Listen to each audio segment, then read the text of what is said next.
Beng dengan alasan urgent. Dia jalan, dia juga menelpon Cuge dan memintanya untuk menemuinya di kantor kurir itu.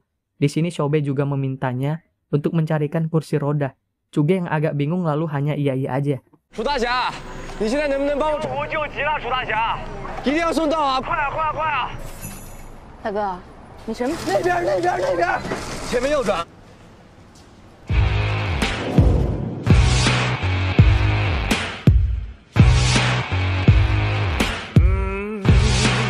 Begitu sampai dan hanya bisa menemukan troli, mereka berdua pun bergegas menuju warnet untuk mengejar pertandingan. Setelah sampai di warnet, tanpa membuang banyak waktu, Shobe langsung masuk ke permainan dan mengejar ketertinggalan timnya yang sempat kalah di awal pertandingan.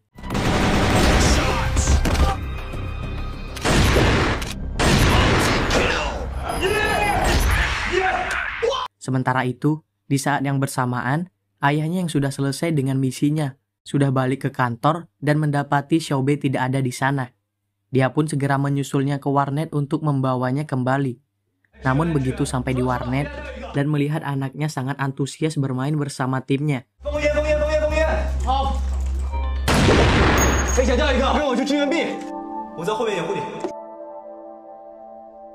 Dia menjadi luluh dan mengurungkan niatnya. Dia lalu menitipkan kursi rodanya kepada pemilik warnet dan memintanya untuk tidak memberitahukan Shobe kalau dia datang ke tempat itu.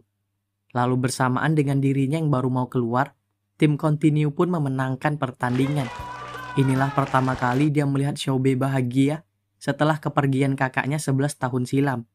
Kembali ke Shofeng dan kawan-kawan, setelah dilakukannya penyelidikan oleh polisi, ternyata diketahui kalau Aming diculik oleh keluarganya sendiri dan dibawa ke rumah sakit jiwa untuk menjalani terapi kecanduan game online. Polisi pun tidak bisa berbuat apa-apa karena itu adalah keputusan keluarganya sendiri. Shofeng dan teman-temannya lalu memutuskan untuk bertindak sendiri. Mereka diam-diam pergi ke RSJ tempat Aming dibawa. Sebelumnya mereka telah mengetahui kalau tempat itu sebenarnya ilegal. Namun karena belum cukup bukti, tempat itu pun belum bisa dibubarkan. Melihat penjagaan yang ketat, akhirnya Shofeng menyamar sebagai pasien untuk masuk ke sana. Sementara temannya yang lain menunggu di luar.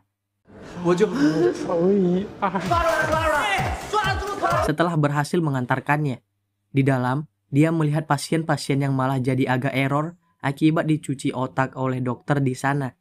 Lalu saat apel di lapangan, Shofeng melihat Aming yang berdiri tidak jauh darinya. Di sini Shofeng langsung menjelaskan rencana mereka untuk menyelamatkannya dan membawanya keluar.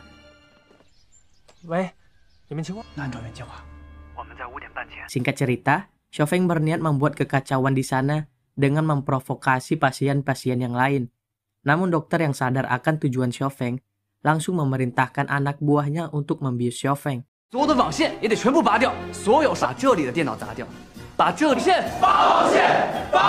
Di sini Aming yang mencoba menyelamatkannya malah juga ikut dibawa. Di dalam ruangan operasi itu, Shofeng yang tersadar langsung menghajar petugas yang sedang mencoba untuk membius Aming. Petugas yang ketakutan langsung kabur keluar dan menyalakan alarm. Di tengah kebingungan mereka mencari jalan keluar. Tiba-tiba muncul satu orang yang ditempatkan di sel khusus di dalam situ. Ternyata orang itu adalah teman lama Shofeng yang bernama Changsa.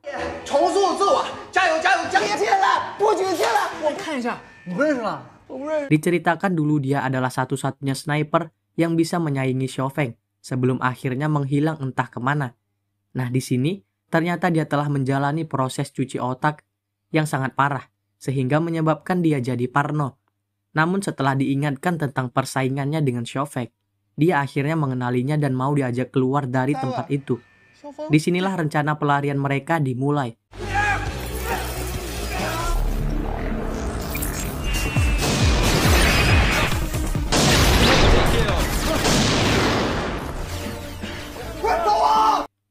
Singkat cerita, teman-temannya yang mendapat sinyal langsung membuatkan jalan keluar dengan menggunakan Flying Fox.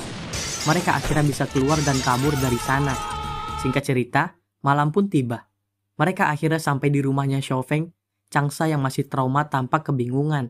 Dan setelah diberi pengertian kalau dia sekarang sudah bebas.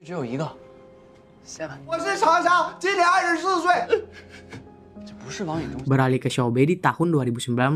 Setelah pulang, dia menemukan laptop dan keyboard yang sebelumnya disita oleh ayahnya. Hal ini juga menegaskan kalau sekarang ayahnya sudah menerima dan mendukung keputusannya untuk berkarir di dunia e-sport. Keesokan harinya, diperlihatkan tim Continue yang kembali menjalani pertandingan. Kali ini lawannya adalah tim dari papan bawah, 2 tingkat di bawah tim Continue, yang saat ini berada di peringkat 17. Di sini walaupun mereka dapat memenangkan pertandingan dengan mudah, Xiaobei tampak tidak puas dengan performa teman-temannya, karena lawannya kali ini bisa dibilang cukup mudah. Teman-temannya cenderung meremehkan sedangkan Xiaobei sebenarnya menginginkan mereka menggunakan kesempatan itu untuk mematangkan kembali strategi dan teknik mereka. Setelah pertandingan itu diperlihatkan, sekilas King musuh bebuyutan Xiaobei saat rekrutmen di tim gravitasi dan bermain untuk tim Skywalker yang berada di posisi pertama. Berlanjut ke malam hari, di sini Xiaobei dan Xiaofeng kembali terhubung. Xiaobei lalu menanyakan tentang permintaannya sebelumnya untuk memperingatkan kakaknya. Xiaofeng di sini menjelaskan kalau dia tidak diperbolehkan masuk ke sekolah dan hanya menitipkan pesan kepada wali kelasnya. Namun Xiaobei yang merasa tidak yakin, meminta Xiaofeng untuk datang menemui kakaknya di rumahnya. Sambil menyatat alamat rumahnya, Xiaofeng penasaran lalu bertanya apa sebenarnya tujuan Xiaobei. Di sini Xiaobei lalu mengatakan kalau malam itu di perjalanannya untuk menonton kompetisi, kakaknya mengalami kecelakaan dan meninggal di tempat.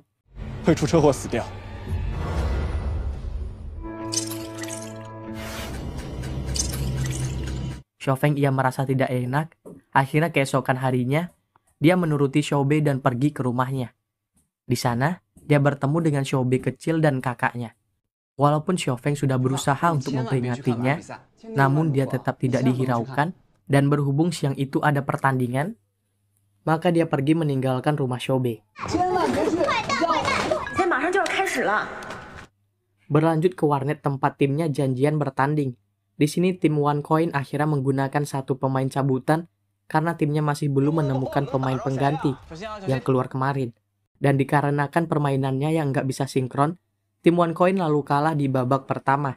Xiaofeng lalu berinisiatif mengambil resiko dengan meminta Changsa untuk masuk pertandingan.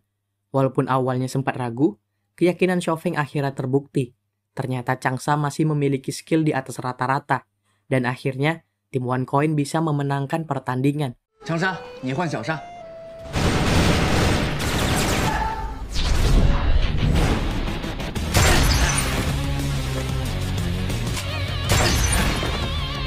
Melihat skillnya, Xiaofeng lalu memintanya untuk bergabung dengan tim OneCoin. Changsa yang girang karena merasa diinginkan, lalu menyetujuinya. Namun sebelum resmi bergabung, dia meminta satu syarat yaitu merubah ID gamenya menjadi 24K. Di sini Xiaofeng lalu teringat dengan apa yang dikatakan Xiaobei sebelumnya, yang mengatakan bahwa salah satu anggota timnya menuju juara adalah 24K. Lanjut setelah pertandingan, Xiaobei pulang ke rumah dan langsung login game untuk berbicara dengan Xiaobei. Xiaofeng melaporkan kalau kakaknya tidak mau mempercayainya. Dia lalu meminta detail kejadian yang menimpa kakaknya malam itu. Lalu Xiaobei menceritakan semuanya yang dia ingat. Waktu, tempat, dan pelakunya yang masih belum tertangkap sampai sekarang.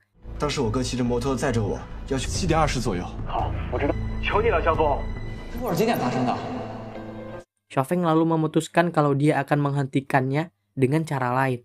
Singkat cerita, saat Xiaofeng pergi ke TKP, di sana dia melihat pekerjaan konstruksi yang belum selesai dan berinisiatif untuk menutupi jalan itu, sehingga kakaknya Xiaobei tidak bisa melewatinya. Xiaofeng pun menunggu di sana untuk memastikan rencananya berjalan lancar. Setelah menunggu beberapa saat, dia melihat motor kakaknya Xiaobei datang. Karena melihat jalan ditutup, dia lalu memutar untuk melewati jalan yang di sebelahnya. Xiaofeng yang merasa rencananya sudah berhasil, lalu membuka jalan yang tadi dia tutup. Namun di sini diperlihatkan sebuah mobil yang melaju kencang lewat di belakangnya. Dan kecelakaan pun tak bisa dihindari. Ternyata, kejadian tabrakan itu hanya berpindah tempat saja.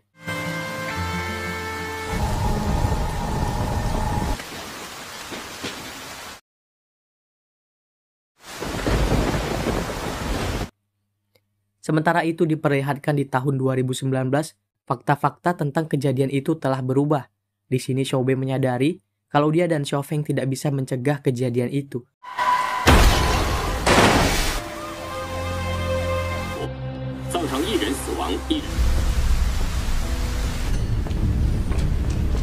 Di sisi lain di tahun 2008, diperlihatkan tim OneCoin yang sedang kesusahan menghubungi Xiaofeng.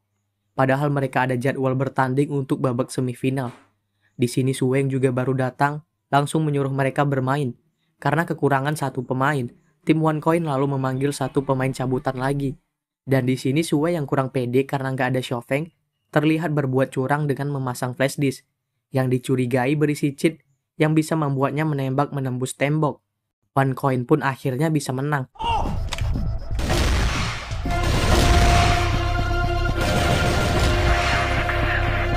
Shin pun berpindah ke sebuah toilet diperlihatkan tangan Su Wei yang sedang terluka cukup parah. Dan saat adegan memperlihatkan mobil Su Wei yang ternyata terdapat kerusakan kayak habis tabrakan. Di sini akhirnya kita mengetahui bahwa pelaku tabrak lari dari kakaknya Xiaobei dan menyebabkan Xiaobei mengalami kelumpuhan. Ternyata adalah Su Wei.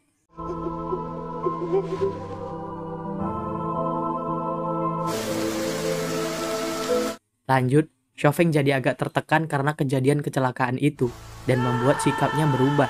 Teman-temannya yang tidak tahu menahu pun jadi terlihat heran. Lalu diperlihatkan Xiaofeng yang merasa bersalah kepada Xiaobei, mengunjunginya di rumah sakit. Di sana, dia bertemu dengan para anggota tim kakaknya Xiaobei yang sedang menjaganya. Dari mereka, akhirnya Xiaofeng mengetahui kalau kematian kakaknya masih dirahasiakan dari Xiaobei, dan kemungkinan dia juga akan duduk di kursi roda selamanya. Begitu pulang ke rumah, dia langsung menghubungi Xiaobei di dalam game, dan di sini Xiaobei lalu mengungkapkan kekesalannya kepada Xiaofeng. Xiaobei berkata kalau dia tidak tahu dan bahkan tidak melihat kakaknya terakhir kali waktu kakaknya meninggal. Dia juga menyuruh Xiaofeng untuk jangan lagi mencarinya di dalam game. Xiaofeng yang tidak bisa berbuat apa-apa, lalu hanya diam saja dan membiarkan Xiaobei pergi.